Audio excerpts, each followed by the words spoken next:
On the 1st of February 1991, a USAir Boeing 737 touched down on runway 24, left at Los Angeles International Airport, her passengers and crew believing that an uneventful flight was at its end. And then, just as the pilots brought the nose down, something terrifying materialized out of the night in front of them. Another plane, its propellers glistening in the darkness. There was no time to avoid it. With a sickening crunch, the 737 plowed into the smaller plane, a SkyWest Metroliner, and the two aircraft slid, locked together, off the side of the runway and into a building, where they burst into flames. The fiery collision would leave 35 people dead, some in the crash itself and many more in the mad rush to escape as fire consumed the wreckage. The proximate cause of the disaster was apparent from the start. The tower controller at LAX had accidentally cleared both planes to use the same runway at the same time, a fact which the controller herself was quick to acknowledge. She would soon find herself caught up in an age-old debate. When a professional makes a mistake, who is responsible? On the surface, the sequence of events leading to the accident was remarkably simple, hinging on a single, regrettable human error. But investigators ultimately went far deeper, delving beyond the actions of a single controller to reveal how the structure of the air traffic control system at LAX allowed that single error to metastasize into America's deadliest runway collision. This is the story of a single moment of lapse by a controller, which led her to live in grief and torment, burdened by the blame of the whole world for the loss of 35 lives, enduring immense trauma. The story of the Los Angeles runway collision. Los Angeles International Airport, popularly known by its IATA code LAX, is one of the busiest airports in the world. Tens of millions of people pass through it each year, and over 1,000 planes land or take off on its 4 runways every single day. Operations at the airport are conducted according to a detailed and reliable set of procedures, which keep planes safe and on schedule, a never-ending dance in which hardly anything ever goes wrong. Certainly the crew of USAir Flight 1493, an utterly ordinary scheduled flight to LAX, could not have anticipated that out of all those hundreds of thousands of flights, theirs would be the one to buck the trend. USAir Flight 1493, a second-generation Boeing 737-300, had departed Syracuse, New York on the 1st of February 1991, then flew to Washington, D.C. and Columbus, Ohio, before continuing to Los Angeles and San Francisco on the West Coast. The flight crew who took over in Washington consisted of 48-year-old Captain Colin Shaw, a veteran pilot with over 16,000 hours, and 32-year-old First Officer David Kelly, who was less experienced than his captain but was hardly a rookie. Along with 4 cabin crew, they flew without incident to Columbus, where 83 passengers boarded for the next leg to Los Angeles. As far as anyone could recall, the flight to Los Angeles was completely normal from beginning to end. After over 4 hours in the air, Flight 1493 began its descent amid gathering darkness, slowly making its way down through the complex airspace surrounding LAX. Approach control cleared them for an instrument approach to runway 24 right. But at 25 miles out, the crew reported that the airport was already in sight, and the controller let them perform a simpler visual approach to runway 24 left instead. Night fell over Los Angeles, and the lights of the runway could be seen slicing through the urban sprawl toward the black void of the Pacific Ocean. The approach controller's job was now done, and they called to say, USA 1493, thanks for your help. Contact Los Angeles Tower 133.9er at Roman. Good night. 33-9, good night, Captain Shaw replied. He then reached over and dialed in the tower frequency, from which he expected to receive clearance to land at any moment. At that moment, everything was running smoothly in the LAX control tower, where several controllers were on duty to manage traffic on the ground and in the immediate vicinity of the airport. Responsibility was divided by both phase of flight and location, as one set of controllers handled the two southern runways, 25L and 7R and 25R and 7L, while a separate set managed traffic in the northern runway complex, consisting of 24R and 6L and 24L and 6R. Within the northern complex, ground controller Sherry Arslanian was handling taxiing aircraft, while takeoffs and landings were the responsibility of local controller Robin Wascher. The local controller, often referred to as the tower, issues takeoff clearances, landing clearances, and clearances to enter or cross active runways. Her jurisdiction began where the ground controllers ended, at the taxiway leading to the head of runway 24L. At 17:58, 5 minutes before USAir Flight 1493 first contacted the tower, the controllers made contact with SkyWest Airlines Flight 5569, a commuter flight which had just left the gate in the southern complex and was making its way to runway 24L for takeoff. The plane was a Fairchild Metroliner, a 19-seat twin turboprop, commonly seen at LAX in 1991. SkyWest had a large fleet of Metroliners feeding into the Delta Airlines network, as did rival commuter airline Wings West, which operated the type on behalf of American Eagle. This particular Metroliner had recently arrived from Fresno, California, and was now scheduled to carry 10 passengers to Palmdale, a mid-sized city in the Mojave Desert, some 60 kilometers north of Los Angeles. In command were 32-year-old Captain Andrew Lucas and 45-year-old First Officer Frank Prentice, who brought the total number of people on board to 12, as the plane was too small for a flight attendant. Because the runways at LAX are very long and the Metroliner is very small, there was no need for the flight to taxi all the way to the end of the runway. It could take off just fine from the middle. On runway 24L, small planes usually performed these so-called intersection takeoffs from intersections 45 and 47, several hundred meters beyond the runway threshold.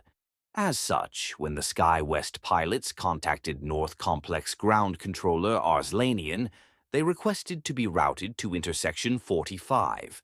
In response, Arslanian cleared them to enter taxiway uniform, which ran parallel to runway 24L, and instructed them to contact the tower upon reaching taxiway 45. 1 minute later, at 18:03, SkyWest 5569 reached taxiway 45 and contacted the North Complex local controller, Robin Wascher. SkyWest 569, at 45, "We'd like to go from here if we can," the pilot said. SkyWest 569, taxi up to and hold short of 24 left, Wascher replied. Roger, hold short, said SkyWest. Meanwhile, Wascher continued to handle numerous airplanes in the vicinity of runways 24L and 24R. She cleared another SkyWest plane, Flight 246, to cross runway 24L, enter 24R, and take off without delay. She then turned her attention to Wings West, Flight 5006, a Metroliner which had just landed on 24R and needed to cross 24L to get to its gate. Wings 5006, taxi across runway 24 left, contact point 65 when off the runway. Good night, she said. 6 seconds went by without a response. The pilot of a Philippine Airlines flight, which was also waiting to cross 24L, called Wascher and asked, "Was that for Philippine 102, ma'am?" "No, hold short," Wascher replied. Wings West 5006, she repeated. Taxi across runway 24 left, contact ground point 65 when off the runway. 11 more seconds passed without a reply. A USAir Flight took off, and she handed it over to departure control. 1 second later, USAir Flight 1493 called the tower for the first time. USAir 1493 inside of Roman, Captain Shaw said, reporting his position. The 737 was on final approach and needed landing clearance soon. Wascher, however, was still busy trying to contact the Wings West Metroliner that was supposed to cross runway 24L. Wings 5006, ground, tower? She asked. Again, there was no reply. Turning to SkyWest 5569, she said, SkyWest 569, taxi into position and hold runway 24 left. Traffic will cross downfield. K, 24 left position and hold. SkyWest 569, the pilot replied. Flight 5569 entered runway 24L at intersection 45, assuming the takeoff position. Wascher planned to clear it for takeoff only once she had confirmed that Wings West 5006 had safely crossed the runway in front of it. But before she could do that, she needed to find the missing Metroliner. Wings West 5006 tower? She asked again. For the fourth time, there was no reply. Up at the head of the runway, a Southwest Airlines Boeing 737 also wanted attention. Tower, Southwest 725's ready in sequence, the pilot said. Southwest 725, Roger. Taxi up to and hold short of 24 left, Wascher instructed. Up to, hold short. Southwest 725, Southwest replied. You'll follow the Metroliner, Wascher added, referring to SkyWest 5569. Of course, Southwest 725 couldn't enter the runway until SkyWest 5569 had taken off, which couldn't happen until Wings West 5006 had crossed the runway, and then there was USAir 1493, which was already on short final to land on that same runway. But Wings West 5006, the linchpin of the whole sequence, was missing. Where had it gone? In hindsight, one can already see events beginning to spiral out of control as Wascher struggled to keep track of each plane, its intentions, and the interlocking web of dependencies which those intentions created. Finally, at 1805, Wings West 5006 suddenly reappeared. Wings West 5006. On frequency again. Changed radios. Sorry about that, the pilot said. 5006, you're back with me, said Wascher. Yeah, and we didn't mean to switch radios. We're now on, said the Wings West pilot. Okay, I thought I lost you, said Wascher. Cross runway 24, contact ground point 65. When off the runway, traffic will hold in position.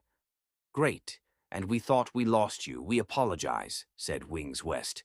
No problem. Sundance 518, taxi across runway 24 left, contact ground point 65 when off the runway. Good night, Wascher repeated, although she accidentally referred to Wings West 5006 as Sundance 518, a flight which hadn't been in her sector for over 4 minutes. This may have been a sign that she was starting to lose the plot. Sensing a gap, Captain Shaw on USAir 1493 jumped in again to try to get landing clearance. USAir 1493 for the left side, 24 left, he repeated. But Wascher was busy with SkyWest Flight 246, the plane which had earlier crossed runway and was now taking off from runway 24R. SkyWest 246, heading 270, contact Los Angeles departure. Good night, she said. 246, good night, said the departing SkyWest pilot. Now her thoughts turned to Southwest 725. Southwest 725, you're holding short of 24 left, correct? She said. For several seconds there was no reply, so she said, Southwest 725 tower. Ah, 725, go ahead, said the Southwest pilot. Yes, sir, you're holding short, is that correct? Wascher repeated. Yes, ma'am, we're holding short, said Southwest. Thank you. Washer's intention was to verify that the runway was clear for USAir 1493. Having confirmed that Southwest 725 was indeed holding short of the runway, she addressed the USAir Flight. USAir 1493, cleared to land runway 24 left. Cleared to land 24 left, 1493, Captain Shaw read back. Wascher did not appear to realize that she had just made a critical error. Runway 24L was not, in fact, free. SkyWest Flight 5569 to Palmdale was still sitting in the middle of intersection 45, waiting for takeoff clearance. Wascher had planned to clear it for takeoff once Wings West 5006 had crossed the runway, but somehow, amid the numerous overlapping communications, she had forgotten. Nevertheless, the never-ending dance continued. Perhaps if she had had a moment of downtime, Wascher would have realized her mistake, but she did not. As soon as the last transmission from USAir 1493 was complete, another USAir flight called the tower. 2858's for the right, 5 miles, the pilot said, requesting a landing on 24R. USAir 2858, wind 230 at 8, cleared to land runway 24 right, Wascher said. Cleared to land, USAir 2858 acknowledged. Seconds later, another Wings West Metroliner, which had just taxied into Washer's sector, came on the radio and said, Tower, Wings West 5072 is ready for takeoff. Wings 5072? Wascher asked. Affirmative, said the pilot. Wascher had no idea who was talking to her. Normally, she learned about aircraft, which would enter her section via paper progress strips containing information about the flight and its intentions, which were filled out by the clearance delivery controller while the plane was at the gate. But nobody had given her a progress strip for Wings West 5072. Without this information, Wascher didn't know where Flight 5072 was or what it wanted. Wings 5072, are you at 47 or full length? She asked, trying to determine whether or not the flight wanted an intersection takeoff. We're full length, Flight 5072 replied. Okay, hold short, Wascher said. Roger, holding short, said Flight 5072. Wings 5072 say you're squawk, Wascher said, asking for the transponder code assigned to the flight. If they didn't have one, then the plane must have left the gate without clearance. If they did, then someone failed to give her the progress strip. 4653, Flight 5072 replied, providing their transponder code. That meant the strip was missing, not the clearance. Just then, yet another Wings West flight called and said, Los Angeles Tower, Wings West 5212 with you on the visual, 24 right. There was no reply from Wascher, who was busy asking the tower supervisor for help finding Wings West 5072's flight progress strip. After a brief search, the strip was found in a stack of strips back at the clearance delivery station. The clearance delivery controller had forgotten to pass it on. On board USAir Flight 1493, all seemed normal as the pilots held the plane on course for landing on runway 24L. First Officer Kelly could see planes lined up on taxiway uniform, waiting to take off, but the runway appeared to be clear. Looks real good, he said. Ah, you're coming out of 500 feet. Bug plus 12. Sync is 7, said Captain Shaw, calling out flight parameters. A few ATC transmissions passed in the background. Lights on, Shaw announced. Flight 1493 descended out of the crystal clear night and alighted smoothly on runway 24L, its nose high as First Officer Kelly flared for touchdown. The main landing gear made contact perfectly in the touchdown zone, and Kelly began applying brakes and reverse thrust, slowing the plane as he pushed the nose down onto the runway. And then, just as the nose was about to touch down, the pilots suddenly caught sight of another plane directly in front of them. A Metroliner waiting for takeoff, its spinning propellers glittering under the glare of the 737's landing lights.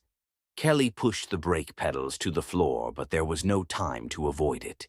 In a flash, the 737 slammed into the back of the Metroliner at over 150 kilometers per hour. In the back, passengers felt a sudden deceleration, followed a split second later by a mighty cacophony of twisting metal.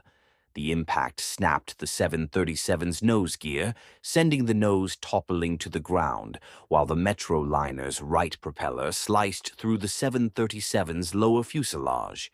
The Metroliner's fuel tanks immediately ignited, sending fire streaming past the windows. First Officer Kelly kept standing on the brakes, but they seemed to have no effect. With the Metroliner crushed underneath it, the 737 veered hard to the left, sparks flying, and skidded across several taxiways, consumed in flames, in full view of hundreds of people in and around Terminal 2. In the end, the runway excursion was short. Despite Captain Shaw's last-ditch efforts to steer away, USAir Flight 1493 plowed into a disused airport fire station at about 100 kilometers per hour. With a terrific crunch, the plane stopped on a dime, surrounded by fire. In the badly smashed cockpit, Captain Shaw was killed near instantly. First Officer Kelly heard him draw a few ragged breaths, and then he was gone. In the cabin, however, all the passengers and flight attendants had survived the crash. Desperate to get out of the burning plane, the 83 passengers undid their seat belts with a chorus of clicks and hurried into the aisles. In the back, both rear flight attendants had unfastened their seat belts too early and were thrown against the aft galley bulkhead on impact.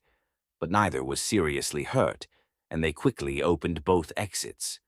The L2 exit was blocked by fire, however, and the flight attendant closed it again, forcing those in the back of the plane to use only the R2 exit on the right side of the plane. In the front, a flight attendant opened the R1 exit on the right side behind the cockpit. But within seconds, heavy smoke poured into the first-class cabin, making it difficult to see or breathe. One passenger staggered out of the choking cloud, and he pushed him out. Another followed, jumping almost 2 meters down to the ground as the slide had not deployed. The R1 flight attendant then tried to push into the first-class cabin, but the heat and smoke were so intense that he couldn't get past row 1, so he fled. For most of those on board, however, neither of these exits was the most convenient. The majority of the passengers immediately leapt for the overwing exits, but escaping through them would not be easy. The left overwing exit was almost totally blocked by flames. Only 2 passengers managed to escape through it, crawling across the left wing before dropping to the ground.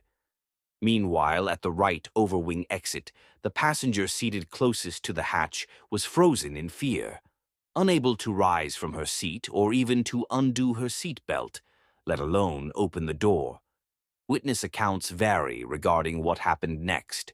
According to one version, 2 men started fighting over who would open the exit door, as one accused the other of not knowing how to do it, before a third man climbed over them, opened the door, tossed one of them through it, and pulled the shell-shocked woman through after him. Other versions hold that the 2 fighting men managed to open the door themselves, or that someone else opened the door, and the fight was over who would get to go through it first. Regardless, it was an ugly display of tension amid a life-or-death race to escape. In the tower, controllers had caught sight of the explosion as the 2 planes collided, and an unidentified voice on the tower frequency exclaimed, "What the hell?" Witnessing the unfolding disaster, Tower Supervisor Francita Van Diver immediately activated the crash phone, and firefighters hurried to the scene. Despite this, however, traffic continued to build up, and Robin Wascher needed to deal with it. Southwest 725, just remain off the runway at this time, she said. Helicopters, PD-80, do you need any help over there? A helicopter pilot asked. Right now, we don't know, said Wascher. Wings 5212 were on a visual for 24 right, said the inbound Wings West Flight, the same one who had tried to call Wascher earlier. Her voice calm, betraying only the tiniest hint of emotion. Wascher replied, Wings 5212, wind 240 at 8, cleared to land runway 24 right. Use caution, we just had an aircraft go off the runway in flames. By the time firefighters arrived around 1 minute after the crash, passengers were already streaming out onto the taxiway as flames threatened to consume the airplane. Some of the passengers were completely unhurt, but others had inhaled smoke and could scarcely breathe. A few were entirely engulfed in flames, suffering severe burns even as firefighters hurried to save them. In the cockpit, First Officer Kelly tried to free himself from the wreckage, but his leg was stuck. Heat and smoke engulfed him, but just when it seemed he would not survive, he managed to pull his foot out of his shoe, and his leg came free. Moments later, firefighters pulled him out through the cockpit window. Even as they rushed him to safety, he urged them to go back in for Captain Shaw, but there was nothing they could do.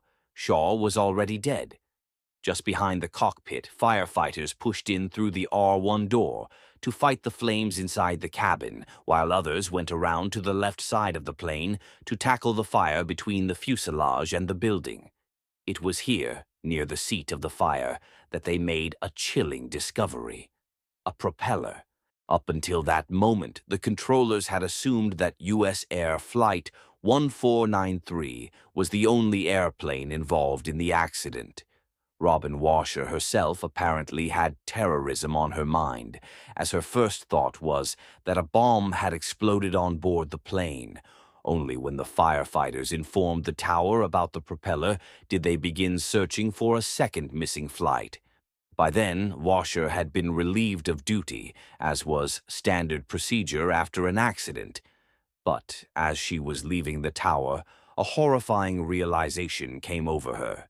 She immediately returned to the tower and asked the new local controller, had anyone been in contact with SkyWest Flight 5569? A few inquiries were made, but no one had. Wascher took Flight 5569's flight progress strip, went to Supervisor Francita Vandiver, and said, "This is what I believe USAir hit." It was a startling admission, one which took no small amount of courage.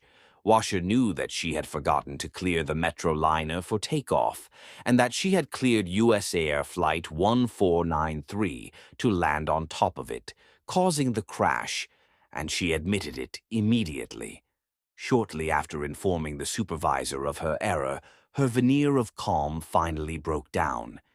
In the controller's break room, her colleagues tried to comfort her as she sat there, crying and smoking a cigarette, mumbling, I'm sorry," over and over again. Every so often she would ask if everyone on the planes was okay, but her colleagues didn't have the heart to tell her that dozens were dead. Out at the crash scene, firefighters were instructed to follow the debris trail back to the point of impact to determine whether anyone on board the Metroliner may have survived after being ejected from the airplane. Numerous pieces of the Metroliner were found strewn throughout the area, and rescuers came across several bodies, but they found no survivors.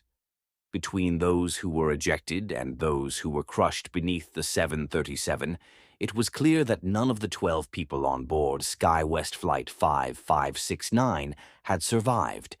By the time the fire was out, however, it had become apparent that loss of life about USAir Flight 1493 was even heavier.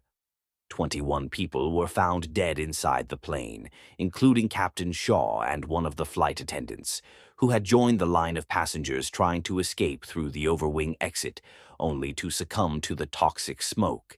She and 10 other passengers were found collapsed in the aisle just short of this exit, unable to escape in time.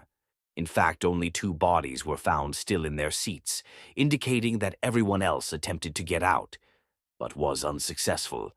And not all of those who escaped pulled through either.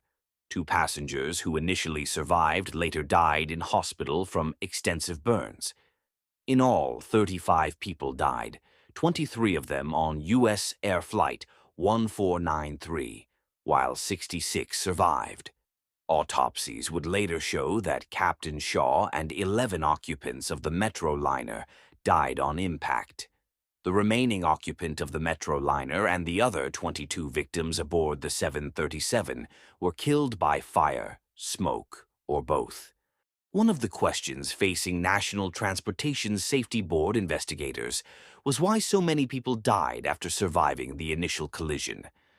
One of the first things they noted was that only 4 of the plane's 6 exits were usable at any point, and for the most part, passengers escaped through just 2 of them. Only 3 people used the R1 door, including a flight attendant and 2 passengers. One of these passengers happened to be David Koch of Koch Industries, a wealthy industrialist and political megadonor who gave a number of interviews about his experience. Koch was the only survivor out of the 3 people seated in first class, apparently because the others went toward the back of the plane, while Koch went forward, towards the source of the smoke, which was streaming in through a hole in the forward cargo bay. Koch then claimed that he opened the R1 door, a story which he repeated numerous times over the years, but which appears to be, at best, a case of mistaken recollection, as the NTSB report states that the flight attendant opened this door, not a passenger.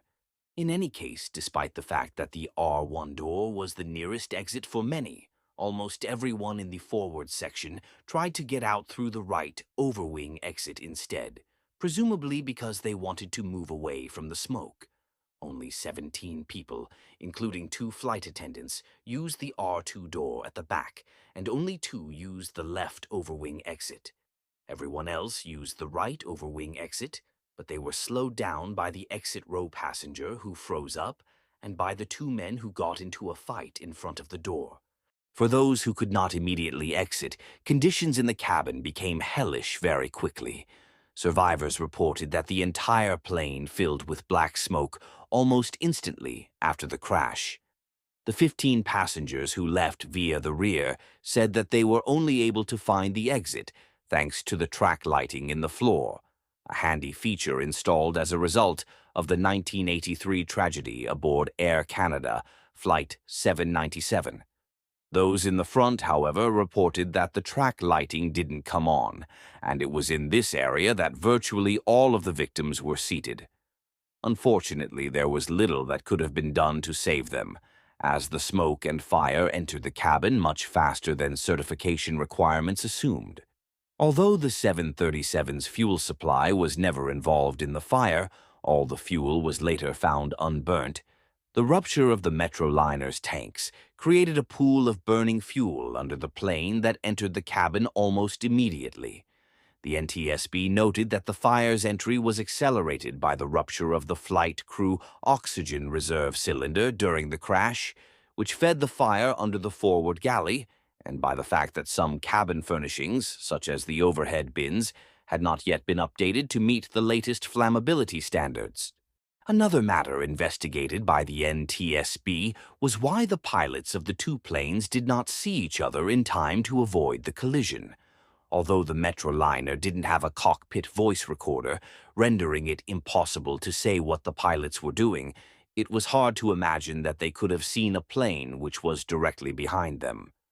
The USAir pilots, however, should have had an opportunity to spot the Metroliner.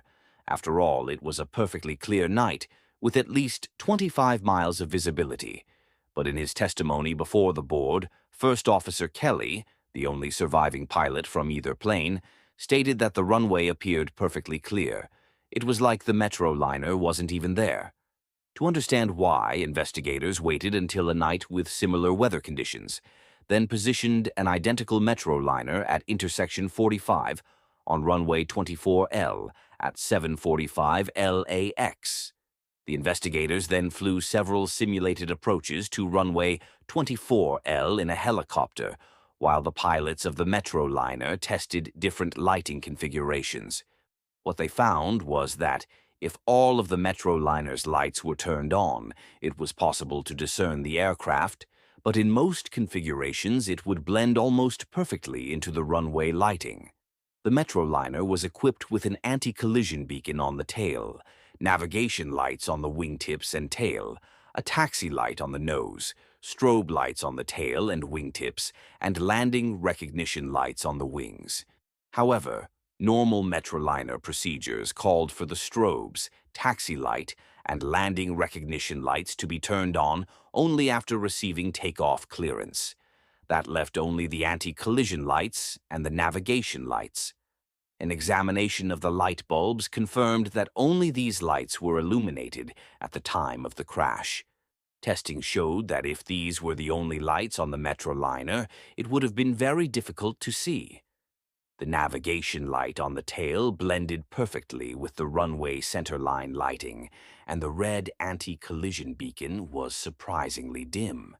It was possible to spot the Metroliner if one knew it was there, but if one didn't, it would have been a challenge. The findings, therefore, confirmed that it was unlikely that the pilots of USAir Flight 1493 could have avoided the accident by seeing the Metroliner. The most important question, however, was why the planes were on the same runway in the first place. Sometimes this type of question is quite difficult, but in this case the answer was fairly obvious. From her very first interview, Robin Wascher explained that she had cleared both planes to use the same runway at the same time. She had originally cleared SkyWest 5569 to taxi into position and hold on the runway, intending to grant takeoff clearance once Wings West Flight 5006 had crossed downfield, but this plane went AWOL for over a minute. It was at this point that Wascher began to lose situational awareness. The time spent trying to find Wings West 5006 caused other tasks to start piling up as more planes continued to request clearance to land, take off, or enter the runway. When she got back in contact with Flight 5006 at 1805, she told its crew that traffic will hold in position, suggesting that she was still aware that SkyWest Flight 5569 was holding on runway 24L. But less than 1 minute after that, she cleared USAir Flight 1493 to land on that same runway. According to Wascher's testimony, after Wings West Flight 5006 crossed the runway, she saw a Metroliner moving up taxiway uniform near where SkyWest Flight 5569 had been a minute or two earlier. Because the only Metroliner that was supposed to have been on taxiway uniform was SkyWest Flight 5569, she thought that this unidentified aircraft must in fact be Flight 5569, which, she assumed, must not have taxied into position on the runway because it was stuck in traffic. Flight 5569 was in fact sitting on the runway at intersection 45, patiently waiting for takeoff clearance, but it would have been hard to see it if she wasn't specifically looking for it. Wascher noted, and other controllers agreed, that aircraft at intersection 45 were difficult to see at night because of glare from a set of 4 light poles installed on the ramp following the renovation of Terminal 2 in 1989. Thus, having forgotten that she had cleared Flight 5569 to enter the runway, and seeing a plane which she thought to be Flight 5569 still on taxiway uniform, Wascher cleared USAir Flight 1493 to land. However, this second Metroliner was not SkyWest 5569, but Wings West 5072, a flight which Wascher was not expecting because the clearance delivery controller had inadvertently failed to pass her its progress strip. When Flight 5072 identified itself to her, she was caught off guard. At this point, approximately 50 seconds remained until the collision, but all of that time ended up being spent clarifying the identity of Flight 5072 and searching for its progress strip. Almost as soon as she returned to her station, The planes collided. In effect, Wascher's mistake was caused by the untimely coincidence of two major distractions: the plane on the wrong frequency and the missing progress strip, combined with a random memory lapse. The question which many observers now asked was a difficult one. Did the source of the problem lie with Wascher, the system, or both? At the time of the accident, Robin Lee Wascher was 38 years old and had been working as a civilian air traffic controller since 1982. Even before the accident, however, her life had not been particularly easy. She served in the United States Air Force from 1971 until 1977, initially as a dental specialist.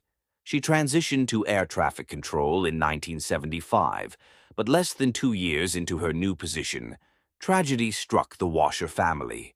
In June 1977, Wascher's parents flew their single-engine Aero Commander 112 to Eureka, California, to attend another daughter's college graduation.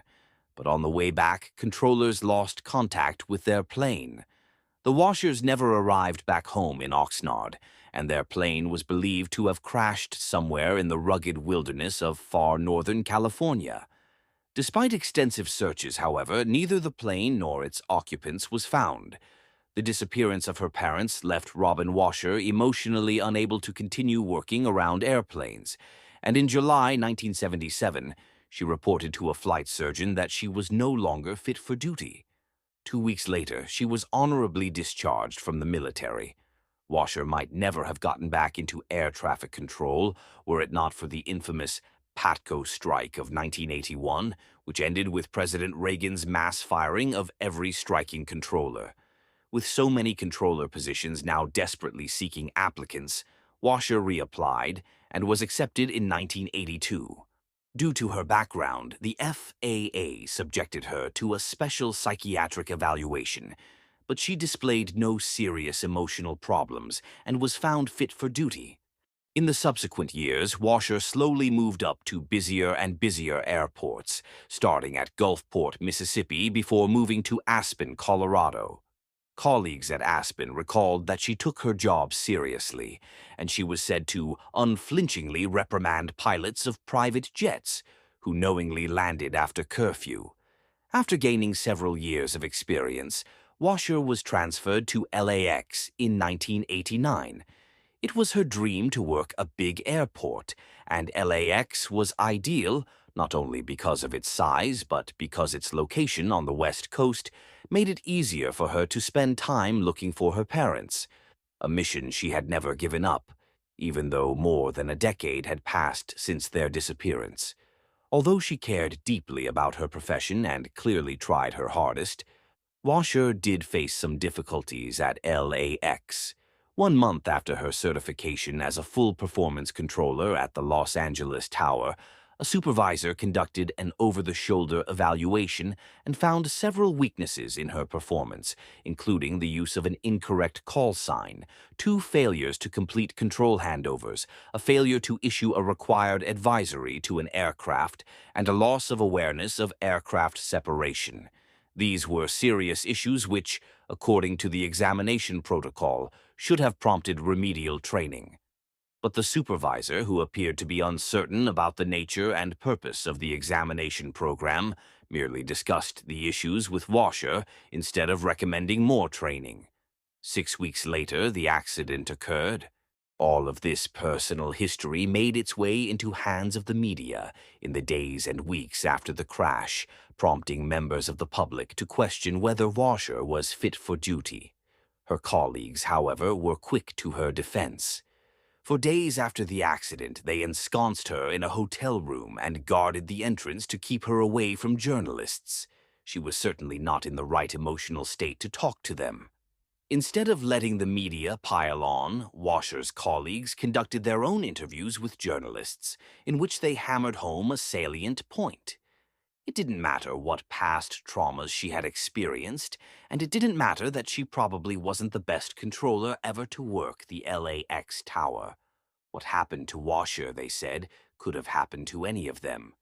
It would have been easy to take all of the above and say that Washer's past explained her loss of situational awareness on the night of the accident. But the NTSB is not keen on that sort of moralizing. In the end, investigators indirectly backed the other LAX controllers. The cause of the crash wasn't Washer's mistake, they argued, but the environment in which it occurred. Anyone could have made a similar error. Who exactly was sitting in the local controller position was unimportant, because even the best controllers make mistakes, and only a deficient system would allow a single mistake to lead to disaster. In the end, the NTSB identified numerous factors which came together to enable a fatal outcome on the night of February 1st, 1991. Most notably, there was a lack of redundancy in the procedures and staffing in place in the tower. Washer was the only person responsible for ensuring separation between planes landing and taking off in the North Complex, despite the heavy traffic in this area. No assistant controller position existed, even though it was considered best practice to have one. An assistant could have performed such tasks as managing progress strips and relaying questions to the supervisor, while helping to monitor the progress of aircraft on the runway surface. Instead, Washer had to do all of these things by herself. Not only did this cause distractions which diverted her from her primary task of separating aircraft, it also reduced the number of eyeballs which were watching the airplanes at any given moment. A second deficient area was the way the LAX tower handled progress strips. According to the Federal Aviation Administration's standardized ATC regulations, ground controllers were required to be involved in the process of forwarding progress strips, but at LAX, managers had decided that progress strips should be sent directly from clearance delivery to the local controller, bypassing the ground controller. The purpose of this measure was to reduce the workload on the ground controller, but in practice it simply increased pressure on the local controller instead. Normally, pilots should tell the ground controller where they want to take off, at the runway head or at a particular intersection, and the ground controller should mark this information on the progress strip before giving it to the local controller. This would provide the local controller with a written indication of every airplane's intentions.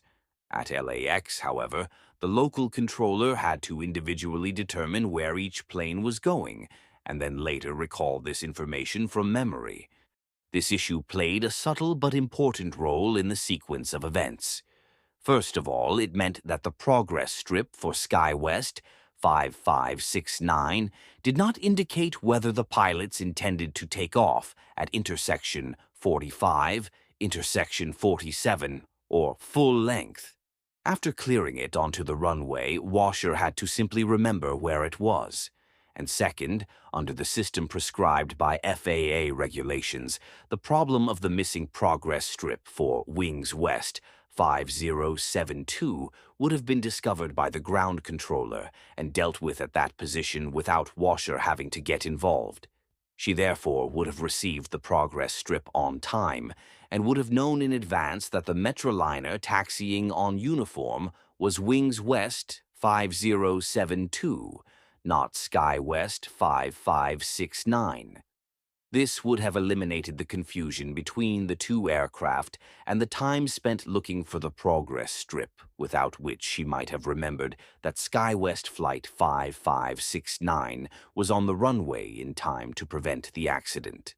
During the NTSB's investigation, the LAX tower managers and FAA representatives both argued that the procedure in place complied with FAA regulations, which specified that progress strips should be forwarded to the appropriate position.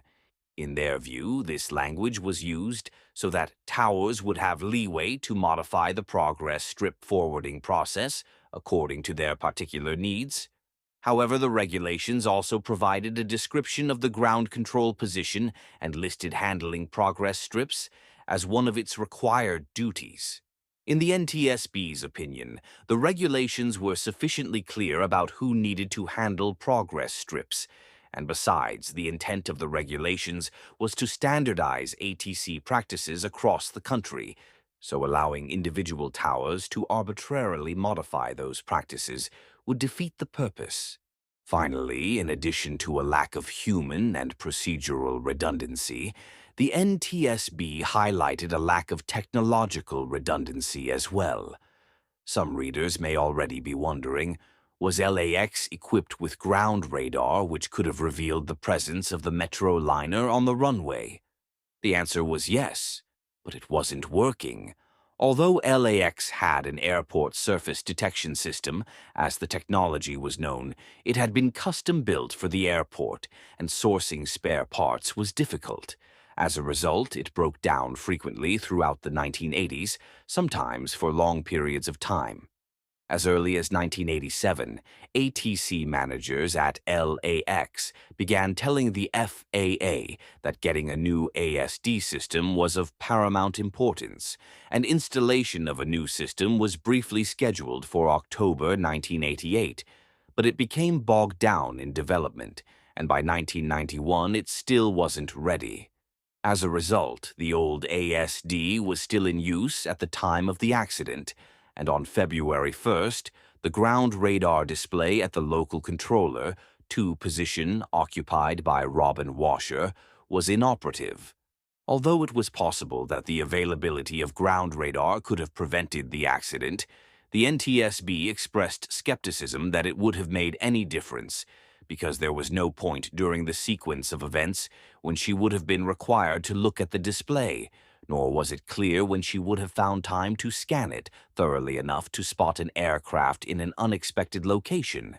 Besides the problematic ASD, the NTSB also confirmed that the glare from the ramp lights on Terminal 2 contributed to Wascher's inability to see the Metroliner on the runway.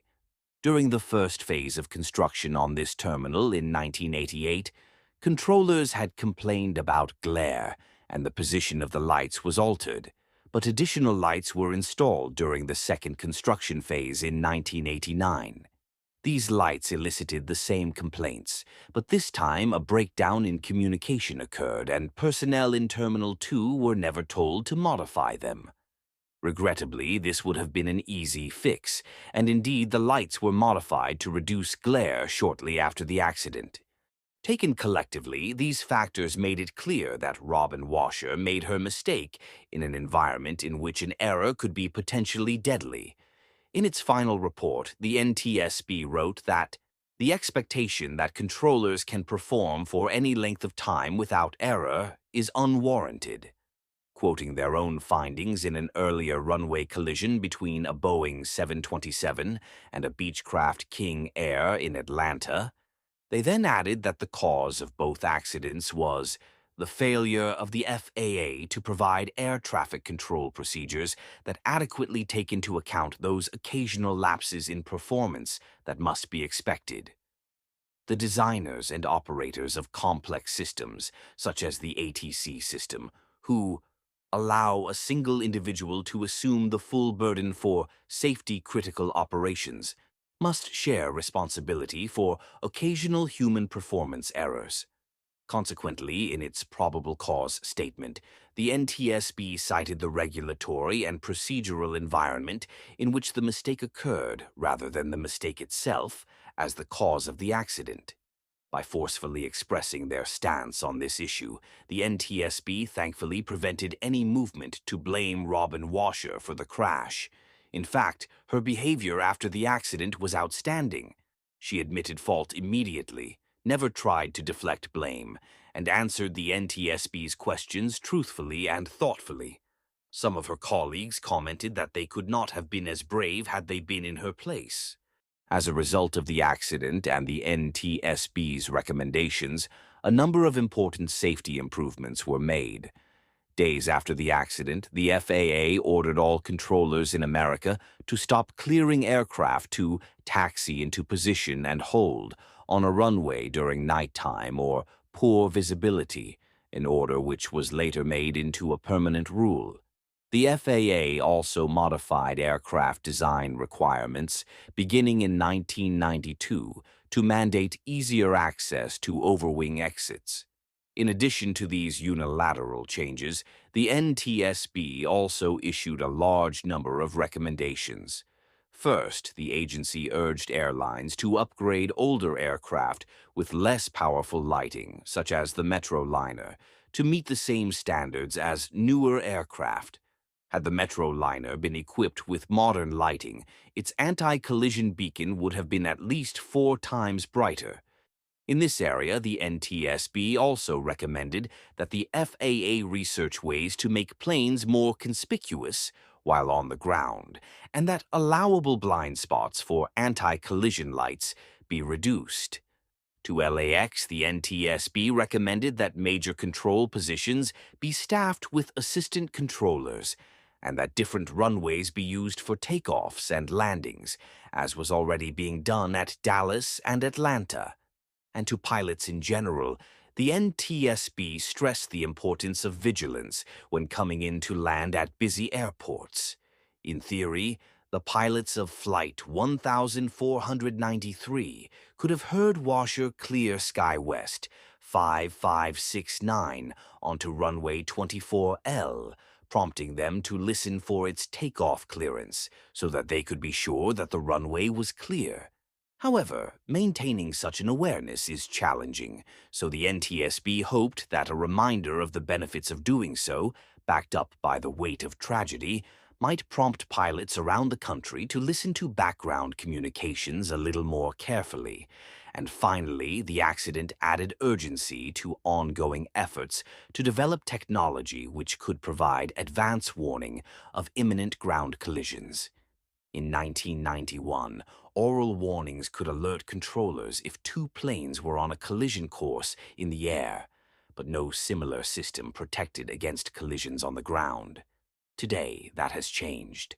Airport surface detection systems now incorporate aircraft data tags featuring identity information and come with built-in alarm systems that can warn controllers if 2 planes try to use the same runway at the same time.